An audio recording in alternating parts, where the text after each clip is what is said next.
여러분 안녕하십니까? 오늘 또 참으로 좋은 날입니다. 성령께서 함께 계시기를 바랍니다.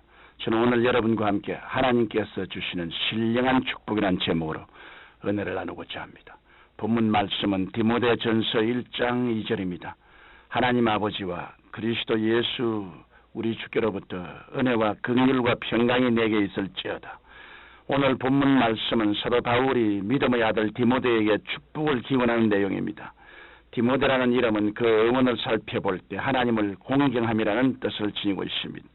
그러므로 디모데라는 이름은 한 개인의 이름이기도 하지만 그 이름이 지니고 있는 뜻을 볼 때 하나님을 영원하게 하는 모든 그리스도인들을 의미하기도 합니다. 따라서 디모데에게 내려진 축복은 곧 우리들에게 내려진 축복이기도 한 것입니다. 그러면 하나님 아버지께서 그리스도 예수 안에 있는 우리들에게 주시는 신령한 복에는 어떤 것들이 있을까요? 첫째로 신령한 복에는 은혜가 있습니다. 은혜란 말은 헬라어로 카리스라고 하는데 이 말은 원래 아름답다, 사랑스럽다라는 뜻입니다. 그런데 이 말이 기독교 용어로 사용되면서 대상자의 가치나 공적에 관계없이 하나님께서 값없이 우리에게 주신 선물로서 우리를 구원하신 하나님의 용서와 사랑을 의미하게 되었습니다. 그러므로 하나님께서 주신 은혜가 없었다면 오늘날 구원받을 사람은 하나도 없을 것입니다. 왜냐하면 율법과 양심 앞에서는 의롭다함을 얻을 육체가 하나도 없기 때문입니다. 하나님을 떠난 인생이 할 수 있는 일이란 죄를 짓는 일뿐입니다. 보고 듣는 것이 죄요 생각하고 말하는 것이 죄입니다. 그러므로 이렇게 죄 아래 속에 있는 인간이 스스로 구원을 얻어 의롭다함을 얻는다는 것은 생각할 수도 없는 일입니다. 그런데 하나님께서 우리 주 예수 그리스도를 보내주시고 십자가로 인류의 죄를 대속해 주신 것입니다. 그래서 우리들은 예수님의 보혈로 말미암아 의롭다함을 얻고 하나님의 백성이 되었습니다. 만약 이 은혜가 없었다면 모두가 율법의 저주와 심판 아래 멸망할 수밖에 없을 것입니다. 그러므로 우리는 절대로 교만해서는 안 됩니다. 고린도후서 4장 7절을 보면 우리가 이 보배를 질그릇에 가졌으니 이는 능력의 심히 큰 것이 하나님께 있고 우리에게 있지 아니함을 알게 하려 함이라고 말씀하고 있습니다. 질그릇과 보배를 대조하여 말한 것은 인간은 어디까지나 무가치하며 오직 하나님의 능력과 은혜만이 찬양되어야 함을 알게 하는 것입니다. 바울은 자기를 가리켜 말하기를 만삭되지 못하여 난 자 같다고 했으며 나의 나된 것은 오직 하나님의 은혜라고 말했습니다. 자기의 약함을 깊이 깨달을수록 하나님의 능력을 더 크게 나타나게 되는 것입니다. 하나님께서 가장 기뻐하시고 귀중히 여기시는 사람은 바로 하나님의 은혜를 깊이 깨달아 아는 사람인 것입니다. 그러므로 우리가 죄사함 받은 것도 영생을 소유한 것도 하나님의 자녀가 되고 천국의 백성이 된 것도 결코 우리가 잘나서 된 것이 아닙니다. 모든 것이 하나님의 은혜인 것을 깨달아 감사하는 여러분이 되시길 바랍니다. 둘째로 신령한 복에는 긍휼이 있습니다. 긍휼이란 불쌍히 여기는 마음을 말합니다. 만약 하나님의 긍휼이 없었다면 우리는 죄의 대가로 인한 형벌을 면할 수 없을 것입니다. 그러나 하나님께서는 우리를 율법대로 다스리지 않으시고 마치 부모가 자식을 대하는 것처럼 불쌍히 여기시고 아끼는 마음으로 우리를 대하여 주셨습니다. 하나님은 공의의 하나님이시며 심판의 하나님도 되시지만 한편으로는 우리를 긍휼히 여기시고 용서를 베푸시는 하나님이신 것입니다.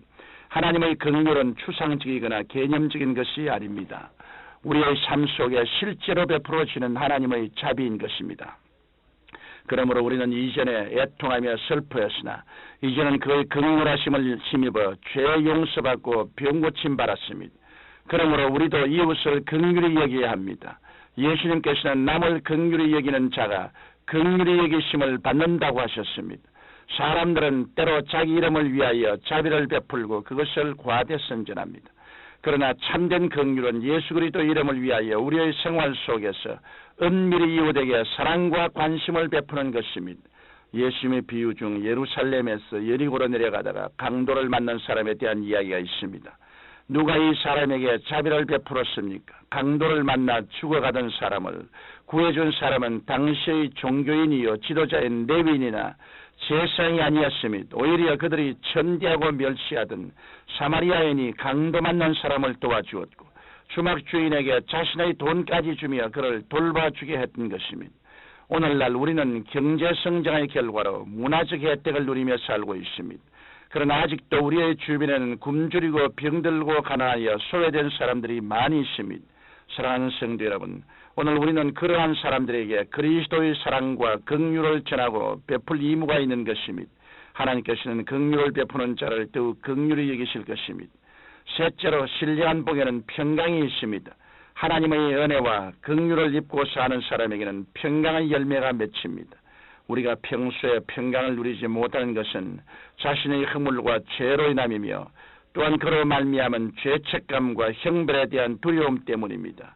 그러나 우리 그리스도인들은 하나님께서 베푸시는 긍휼과 은혜로 말미암아 허다한 죄를 용서받고 하나님과 교제를 회복하게 되었습니다. 그러므로 자연히 우리 안에 있던 죄의 문제가 해결되어 마음의 평강을 소유할 수 있게 된 것입니다. 예수님께서는 평안을 너희에게 끼치노니 곧 나의 평안을 너희에게 주노라. 내가 너희에게 주는 것은 세상에 주는 것 같지 아니하니라.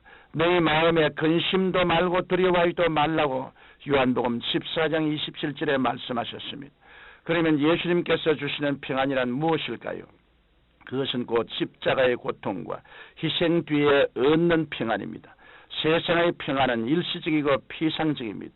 어떤 사람들은 돈이 있어서 평안하고 건강해서 평안하고 권세가 있어서 평안하고 집이 있어서 평안하고 자가용이 있어서 평안합니다. 그러나 이러한 모든 것을 잃고 나면 곧바로 평안이 사라집니다. 이처럼 세상의 평안은 일시적이고 거짓된 것입니다. 반면 예수님의 평안은 영원한 평안입니다. 어떠한 환경에서도 빼앗기지 않는 참된 평안이며 마음속에서 솟아나는 평안입니다. 그러면 이러한 평안을 소유하려면 어떻게 해야 합니까? 예수님은 마태복음 11장 28절에서 수고하고 무거운 짐진 자들아 다 내게로 오라. 내가 너희를 쉬게 하려고 하셨습니다. 그러므로 예수님께 나아와 기도로 모든 것을 맡기고 하나님의 뜻대로 살아가면 마음의 평안을 얻게 됩니다. 기도하면 모든 지각에 뛰어난 하나님께서 우리의 마음과 생각을 평안으로 지켜주시는 것입니다. 사랑하는 성도 여러분, 이제부터 여러분은 삶의 터전을 성경 말씀과 성령의 생명수 강가로 옮겨야 합니다.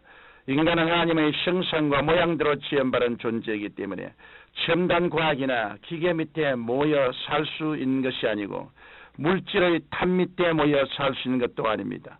오직 하나님 아버지께서 예수 그리스도 안에 있는 자에게 베푸시는 은혜와 긍휼과 평강이 넘쳐야 신령한 복을 누리며 살아갈 수 있습니다. 거룩하신 우리 아버지 하나님, 우리 주 예수 그리스도로 말미암아 아버지께서 부어주시는 신령한 은혜를 넘치게 받아서 하나님께 참된 영광을 돌리며 우리 영혼 속이 살찐 삶을 살 수 있도록 도와주시옵소서. 의와 평강과 희락, 이 모든 것이 우리의 마음속에 가득할 수 있도록 하나님 아버지께서 친히 돌보아 주옵소서. 예수님 이름으로 기도드립니다. 아멘.